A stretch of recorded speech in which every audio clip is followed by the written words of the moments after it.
রোজ একবার নরেন্দ্র মোদীর কাছে হাজিরা দিচ্ছে, একবার শুভেন্দুর কাছে হাজিরা দিচ্ছে। এটা তো এত চাপ এরা কেন নিচ্ছে?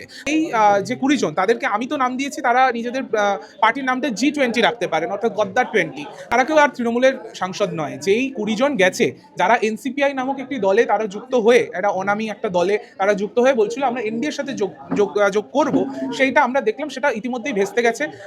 লোকসভার মাননীয় স্পিকার কিন্তু এখনো এই পারমিশন তারা দেয়নি। লোকসভার স্পিকার পারমিশন দিচ্ছে না, ইসিআই এখনো স্বীকৃতি দিচ্ছে না। তো তাহলে জিনিসটা কোথায় হবে? তো সেই প্রশ্ন আমাদের রয়েছে।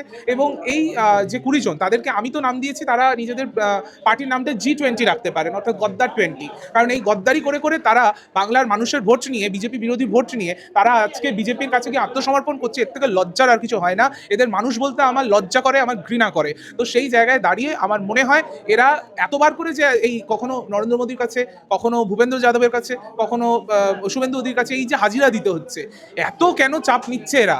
এর থেকে কি হতো? তারা যদি মমতা বন্দ্যোপাধ্যায়ের সাথে তৃণমূল কংগ্রেসের থেকে যেত, হয়তো একটা কেস খেত, হয়তো কোর্টে গিয়ে হাজিরা দিতে হতো। সেটা না করে এখন রোজ রোজ একবার নরেন্দ্র মোদীর কাছে হাজিরা দিচ্ছে, একবার শুভেন্দুর কাছে হাজিরা দিচ্ছে।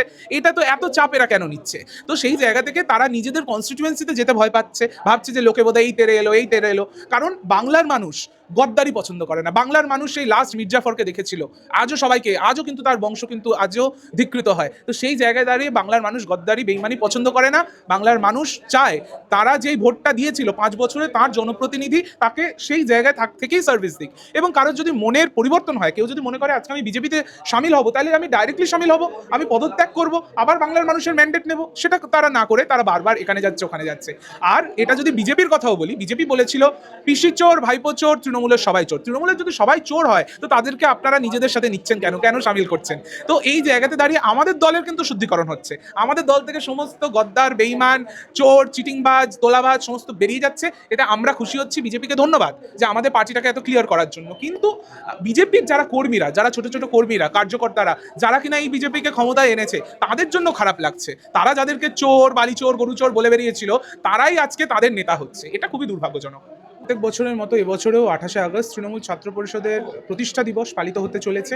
আমরা 28শে আগস্ট প্রত্যেক বছর এটি পালন করি এবং এবার আমাদের 28 বছর অতিক্রান্ত হচ্ছে তৃণমূল ছাত্র পরিষদের। তো সেই উপলক্ষে আমরা মিলিত হয়েছি। আজকে দক্ষিণ 24 পরগনা জেলার প্রস্তুতি সভা আজকে অনুষ্ঠিত হচ্ছে তৃণমূল ভবনে, আমাদের এই তপসিয়ার তৃণমূল ভবনে। এবং আপনারা দেখতে পাচ্ছেন ছাত্রছাত্রীদের কি পরিমাণ আবেগ এবং কি পরিমাণ উচ্ছ্বাস এই 28 আগস্টকে কেন্দ্র করে ইতিমধ্যেই আমরা সেটা দেখতে পাচ্ছি।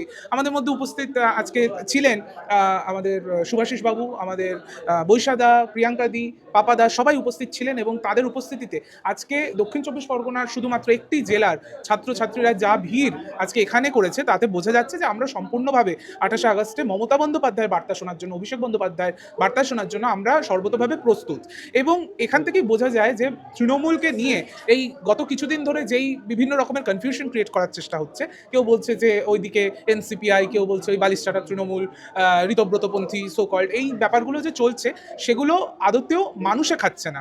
বাংলার ছাত্র, যুব এবং সাধারণ মানুষ, মামাটি মানুষ, তারা কিন্তু সবাই মমতা বন্দ্যোপাধ্যায়ের সাথে আছে, অভিষেক বন্দ্যোপাধ্যায়ের সাথে আছে। এবং আমাদের ছাত্র সংগঠন, সর্বকনিষ্ঠ ছাত্র সংগঠন তৃণমূল ছাত্র পরিষদ, তার একটা প্রস্তুতি সভায় যদি এরকম উপচে পড়া ভিড় হয়, তো তাহলে 28শে আগস্ট কি জনসভা হতে চলেছে সেটা অনুমেয়। তো বাকিরা অনেক রকমের চেষ্টা করছে, বিজেপি তো এখনো আমাদের পারমিশন দেয়নি। প্রত্যেকবার যেখানে আমরা চিরাচরিতভাবে 28শে আগস্ট পালন করি, অর্থাৎ মেয়র রোডে গান্ধী মূর্তির পাদদেশে, সেখানে আমরা পারমিশন চেয়েছি, এখনো অবধি আজকে আমরা 8ই আগস্ট, এখনো অবধি আমরা পারমিশন পাইনি। আমাদের হাতে 20 দিন বাকি আছে এবং আমরা দেখবো যে কোথায় হয়। কিন্তু বাংলার মানুষের মুড সেটা সর্বতভাবে মমতাদির দিকে, এবং মমতাদি যেখানে দাঁড়াবেন সেখানেই জনসভা হবে।